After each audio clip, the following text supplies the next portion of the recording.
So hello everyone. तो अभी तक हमने जैसे देखा है कि इसमें सी लैंग्वेज में बहुत सारी चीज़ें जैसे मान लो व्हाट इज़ कंप्यूटर, फिर हमने जनरेशन्स ऑफ कंप्यूटर देखा था।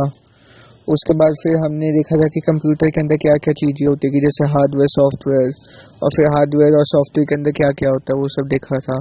फिर हमने ब्लॉक डायग्राम ऑफ कंप्यूटर देखा था, और फिर जैसे कुछ बेसिक टर्म्स और देखी थी जैसे low level language, assembly level language, high level language, assembler, compiler, linker, loader.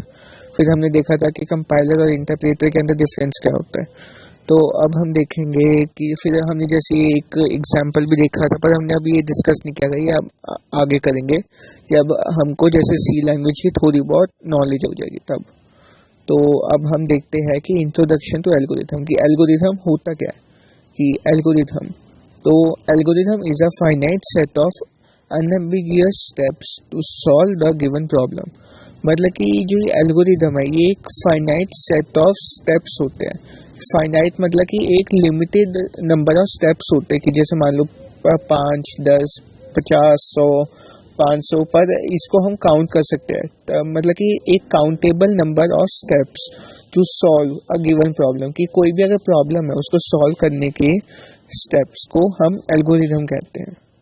तो आगे देखते हैं, the same problem can be solve by different algorithm. मतलब कि अब जो सेम प्रॉब्लम है, कि जो प्रॉब्लम है एक कोई भी मान लो कोई भी एक्सवाइजेड प्रॉब्लम है, उसको सॉल्व करने के अलग अलग तरीके हो सकते हैं। तो वही है कि जो भी एल्गोरिथम, कोई भी एक प्रॉब्लम है उसके हम अलग अलग एल्गोरिथम्स क्रिएट कर सकते हैं। तो ये बेसिकली अगर हम बात करें कि एल्गोरिथम है क्या, कि जैसे मान लो हमने अगर चाय बनानी है, या मान लो हमने कुछ भी खाना बनाना है, कि जैसे मान लो मैगी बनानी है, तो क्या करते हैं, सबसे पहले वो पानी डालते हैं, फिर उसके अंदर मैगी मसाला डालते हैं, और फिर गैस पे रख के उसके जैसे बॉईल हो जाते हैं तो मैगी डाल के फिर उसको थोड़ी देर कुक होने देते हैं। तो ये जो स्टेप्स है, जैसे पहला स्टेप था कि एक पैन लो, सेकंड स्टेप है उसके अंदर पानी डालो, फिर उस पर थर्ड स्टेप है उसको गैस पे रखो, फिर फोर्थ स्टेप है मसाला डालो, फिर मैगी डालो, फिफ्थ स्टेप, और फिर सिक्स स्टेप है कि जब तक वो कुक नहीं हो जाता तब तक उसको बॉईल करते रहो। तो ये देखो, ये जैसे ये 6 स्टेप्स के अंदर ये पूरा एक ये हो गया ना पूरा, कि मैगी हमारी बन गई। तो प्रॉब्लम क्या थी, हमको भूख लगी है और उसका सॉल्यूशन क्या था, हमको एज अ प्रोडक्ट में मैगी खानी है।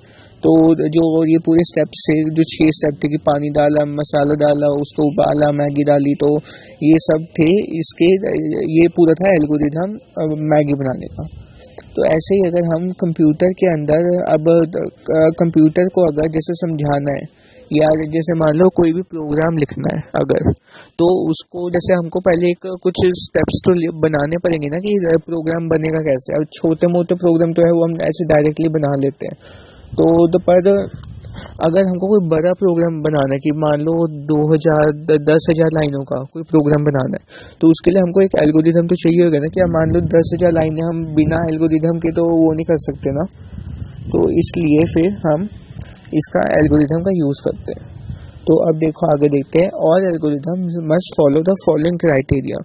मतलब कि कोई भी अगर एल्गोरिथम है तो उसको ये जो नीचे 5 ये पॉइंट्स हैं, इन सबको फॉलो करना ही पड़ेगा, तब भी वो एक वैलिड एल्गोरिथम माना जाएगा। तो सबसे पहले है इनपुट, कि अगर कोई भी एल्गोरिथम हम बना रहे हैं तो उसके अंदर हम इनपुट देंगे। तो जैसे मान लो जैसे हमने अभी मैगी बनाने का किया था, तो उसके अंदर इनपुट क्या था, हमने एक बर्तन लिया, उसके अंदर पानी डाला, उसके अंदर मसाला डाला, उसके अंदर मैगी डाली, तो ये सारे इनपुट हो गए, ठीक है। और फिर सेकंड है आउटपुट। तो आउटपुट होता है कि अगर कोई भी एल्गोरिथम है तो उसमें एक आउटपुट होना ही चाहिए।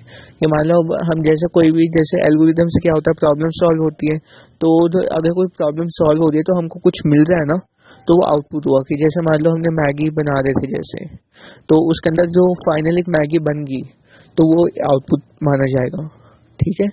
फिर थर्ड स्टेप आ जाता है डिफाइंडनेस। तो ये होती है कि जैसे मान लो कि कोई भी अगर एल्गोरिथम है तो वो समझ में आना चाहिए, कि हर एक स्टेप डिफाइन हो। कि जैसे मान लो इनपुट अगर, तो ये डिफाइन है, कि डिफाइन होना चाहिए कि हाँ ये इनपुट है, मतलब कि एक किसी को भी समझ आना चाहिए कि हाँ ये इनपुट है।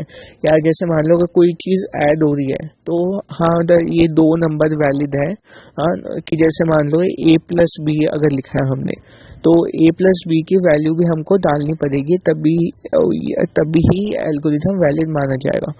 तो ये अभी आपको थोड़ा समझ नहीं आ रहा होगा, तो ये आने वाली जैसे हम एग्जांपल अगर कोई समझेंगे आगे, मतलब कि नेक्स्ट वीडियो में हम एग्जांपल से करेंगे तो तब आपको समझ आ जाएगा। तो फोर्थ स्टेप हो जाता है फाइनाइटनेस। तो जैसे इधर भी हमने देखा था कि जो एल्गोरिथम के स्टेप्स हैं वो फाइनाइट होने चाहिए, कि मान लो कि 5 स्टेप में, 10 स्टेप में, 500 स्टेप में, 1000 स्टेप में, 1 लाख स्टेप में, या जितने मर्जी स्टेप्स हैं, मतलब कि जो स्टेप्स होने चाहिए वो काउंटेबल होने चाहिए। ये नहीं कि हमारा एल्गोरिथम इन्फिनाइट चली जा रहा है, ये चीज़ नहीं होनी चाहिए। और फिफ्थ स्टेप आ जाता है इफेक्टिवनेस, कि जो हमारा एल्गोरिथम है वो इफेक्टिव होना चाहिए प्रॉब्लम सॉल्व करने के लिए। कि ये नहीं कि हमने कुछ भी बना दिया और वो जो प्रॉब्लम थी उसको सॉल्व करनी था, बस हमने ऐसे कुछ भी लिख दिया, ये चीज़ नहीं होनी चाहिए। तो ये 5 स्टेप्स थे जो हमको फॉलो करने चाहिए किसी भी एल्गोरिथम को बनाने के लिए। तो एक बार दोबारा रीड कर लेते हैं।